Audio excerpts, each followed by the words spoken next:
অবরুদ্ধ গাজা উপত্যকা আবারও রক্তাক্ত হয়েছে। যুদ্ধবিরতি ভেঙে ইসরায়েলি বাহিনীর নির্মম হামলায় প্রাণ হারিয়েছেন অন্তত 18 ফিলিস্তিনি।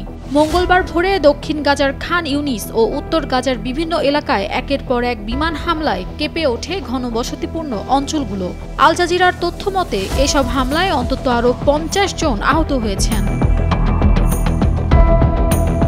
বসুন্ধরা ডায়াপেন্ট এখন আরো উন্নত। এই হট এয়ার থ্রো টপশিট দ্রুত শোষণ করে সোনামণিকে দেয় কোমল অনুভূতি। দক্ষিণ রাফায় সংঘর্ষে ইসরায়েলি এক সেনা আহতের পর প্রধানমন্ত্রী বেনিয়ামিন নেতানিয়াহু শক্ত জবাব দেওয়ার নির্দেশ দিলে গাজায় শুরু হয় প্রবল গোলাবর্ষণ। খান ইউনিসের নাসের হাসপাতালে নিহতদের মরদেহের পাশে শোনা যাচ্ছে স্বজনদের আহাজারি। পাশাপাশি গাজার আল শিফা হাসপাতালের পাশেও ক্ষেপণাস্ত্র হামলা হয়েছে বলে জানায় চিকিৎসা সূত্র। গাজার আকাশে এখন শোনা যাচ্ছে ড্রোনের শব্দ। আতঙ্কে ঘর ছাড়ছে বহু মানুষ। হামাসের সশস্ত্র শাখা কাসাম ব্রিগেড জানিয়েছে ইসরায়েল যুদ্ধবিরতি লঙ্ঘন করেছে। তারা বলছে এভাবে আগ্রাসন চললে জিম্মিদের মরদেহ উদ্ধারের কার্যক্রম বন্ধ হয়ে যাবে।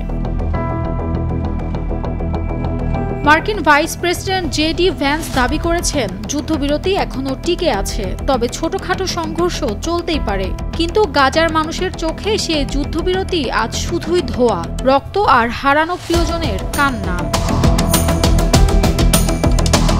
Nafisa Tasnim Ridhika, Daily Sun.